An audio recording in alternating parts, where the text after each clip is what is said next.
Welcome to the Open to Hope Show. I'm your host, Dr. Gloria Horsley, with my daughter and co-host, Dr. Heidi Horsley. This show is brought to you by the Open to Hope Foundation in partnership with the Elizabeth Kubler-Ross Foundation. Heidi, we're going to have a wonderful show today because we're going to be talking about widows, helping widows, and if there's anything I like, it's hearing that people are helping each other in the grief community. Absolutely, Mama. We've got some great guests today. We're going to talk with Audrey Pellicano, who hosts the Death Café at the Open Center in New York City, and she's written a great book, which she will show us, called 6 Secrets to Surviving Widowhood. Right, and Audrey's going to give us a few tips, which we always like to have. Widowhood is like a roller coaster ride. You have the highs, you have the dips, and then at the end of the roller coaster where it's coming into the station and you plateau and you feel, okay, I'm good. I got it all under control, and someone says something, a song may play, you find something in a drawer, and right down to the dip you go again. I'm Audrey Pellicano. I'm a grief and health counselor. When I was widowed 21 years ago, there was very little support out there for widowed women. A widow needs to talk to another widow to say, this is what I'm going through. I think I'm going crazy, but in reality you're not. But society doesn't know how to deal with grief. People have, the best intentions. They really are at a loss. They have no idea what to do for you. And honestly, when you're a new widow, you have no idea. You're in a fog. You're in a foreign country without a map. Everybody else goes back to their life, assuming that you're going back to yours. I recently asked a friend who I met not long after I was widowed and had moved. And I asked her, did you ever have any idea of what I was going through? And she actually paused, and I could see that sense of, I'm so sorry. And she said, you had it all together. You were in control. And I said, you have no idea how I was so not in control. But we wear a mask. Widows wear a mask just to spare everybody else that, that kind of grief. So I think the misconception is that, time heals all wounds. Well, how much time? Part of my mission is actually to increase awareness. Grief is not taboo and it's not contagious. And widows need a hug. In working with me, either one-on-one or in groups, you'll find that you'll not only have my support, but you walk away with tools that you're going to use for the rest of your life. What you need to know as a widow is that you will experience joy once again. Audrey, it's so great to have you on the show today. Thank you so much for having me. What good advice you have. Now, how long's it been since you've been a widow? My daughter, my youngest, is now 24, so it's 24 years. Wow. And how did your husband die? Actually, Joe was diagnosed with leukemia 6 months after we were married. Oh. And the prognosis is about 7.5 years, and it was 7.5 years later when he died. And it sounds like your daughter was just little, a newborn, was she? My youngest was 3 months old. I had a 2-year-old, a 4-year-old, and a 6-year-old. Wow. Wow. Now, did you become a therapist after that or before? No, I didn't. It was after that, and it was certainly not planned. I'm a registered nurse. Okay. And a health educator. And it was actually after Joe's death, and 24 years ago, I mean, you're saying there was nothing there for you. 24 years ago, there was even less. I did go to a group once, and everyone was as old as my mother. So they really couldn't get the, what does a young widow with 4 babies do? Right. So I began inviting people over when I heard in the community that their husbands had died. And people would call me, did you hear about so-and-so? And invite them over for coffee, because I found one of the best things for me was to find someone who actually could listen to me. And understood and was in kind of that same space, because the thing, I worked with 9/11 widows for 10 years in the fire department that had lost husbands in the FDNY in 9/11. And the thing that they said is what I'm hearing today, Heidi, we would go to these widows things and people were 80 and 85 years old. Right. And that wasn't us. We were, like you, young women with small children. Right. And so we needed to be around other people that kind of were in that life space. Right. So you've written a book, 6 Secrets to Surviving Widowhood. It's an ebook that's downloadable on my website. And what I found very early on was that, in addition to talking, was that I really had to learn skills. I think one of the things that every woman seems to not do, and even those who you know, even more so a widow, is take care of yourself. Your thoughts are everywhere. There's so many thoughts. It's what the Buddhists call monkey mind, right?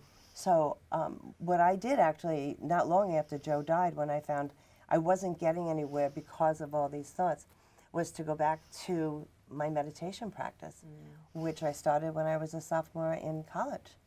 And that actually grounded me. And it still is my practice. I practice every single morning. It's 15 minutes. And that was one of the first things I went back to. And I began to see how stability and strength was coming back to me. And then I began looking for what other tools that I could develop, you know, even more. Well, Audrey, I want to say something about the meditation because a study just came out from Harvard University, and I just read it today, that said that meditation changes our brain and absolutely changes our life. And it sounds like for you that was definitely something that kept you grounded and kept you sane at the beginning. Yes, and it still does. And it still does. It wasn't initially that, right after Joe died, I was just about learning like everyone, putting one foot in front of the other. But when I did know that there wasn't much out there for me, I had to think, what could I do? And this was what I had. I didn't have to go anywhere to get it either, because it was a tool I had learned. And then, as I said, starting to think of, well, what else did I need? What was I missing? And one of the big things that I rarely hear spoken about is one of the things that widows miss is that touch. And although I had my children to hug, I didn't have my husband to hug me anymore. And so I looked into that, and I discovered Abhyanga, and that's a technique of self-massage. Wow. So I teach women self-massage. And when I do groups, we all, starting at the head, we do a self-massage. And the body really doesn't know who's doing the loving touch. Even this, I know, and you see babies do Absolutely. that. Yes. We talk about that Hugging sometimes yourself. when we do Yeah. presentations, don't we, Heidi? Self-hugs. So that becoming a routine. And I did that every single night. Put my 4 kids to bed, went into my room, and I loved myself by giving myself that kind and loving massage. So I teach that. I love that idea. Yeah, it's a wonderful thing. And developing that nighttime routine, I think bedtime is very difficult when you're going into that big king-size bed alone. And developing a routine, not just watching television or the news, or although I watched comedies before I would go to bed. So The other thing is in watching TV is when you've had an experience, for example, being widowed, all of a sudden you're noticing all the couples in all the shows. You're saying, wait a minute, am I the only one here that's a young widow? Right. It kind of brings up so much loss all over again. So I try and help the widows develop a nighttime routine because sleep in bed can be very, very difficult.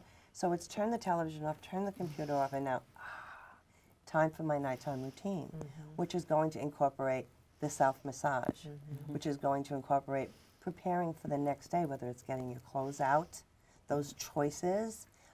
It's empowering to make the choice. Oh, I'll match this with this. May sound simple to someone else, but if you hadn't had the experience, you don't understand that. And then I recommend an eye mask, earplugs, lavender under the pillow, a whole routine, because the body learns. We talk about muscle memory, and there's a whole preparation. So then the body knows the TV goes off, the computer goes off. So rather than self-medicate, we self-love. Yeah, I like that. Yeah, I like that too, because I know that with what I've heard widows say is the hardest time of the day can often be at night when the kids are asleep, because that's when I used to go talk to my husband, be intimate, unwind about the day, and all of a sudden I'm alone. Right, I'm so you want to really look alone. forward to that time. And I always did. Yeah. Can you talk a little bit about the Death Cafes that you did? You were in the New York Times. I think that's why we found out about you originally. Yeah, we made the front page of the New York Times of 2013. I actually heard about Death Cafe from a friend of mine, Lizzie Miles, who's a social worker out in Columbus, Ohio. And she had told me she was starting this Death Cafe. And I was like, what is that? So I looked into it, and through my own personal experience, this just rang so true. I like to think of it as a social movement, and it was actually started, the original paper was written by Bernard Credits, who was a sociologist. And he had this, like a salon type of, get together in Paris, because he felt that Parisians didn't speak about death; they speak about life.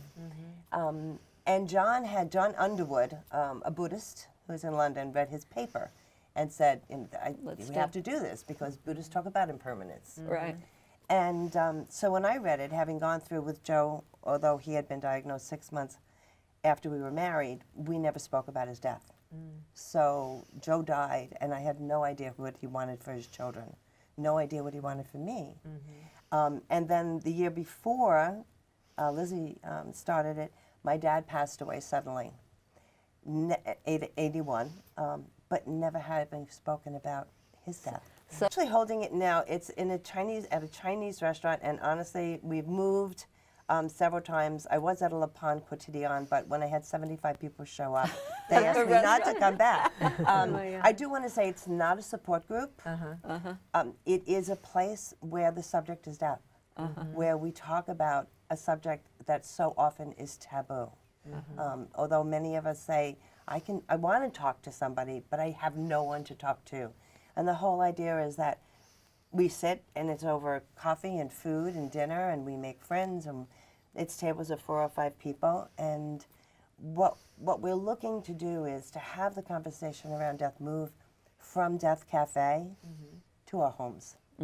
So that death isn't something that is so strange, and then the subsequent grief is something that's never spoken about. So people are talking about their own deaths.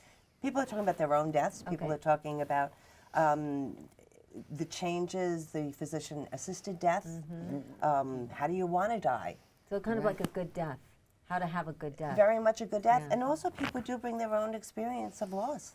We've had people who have had near-death experiences, who have had loved ones in some way communicate with them. But it's a place where there's no judgment.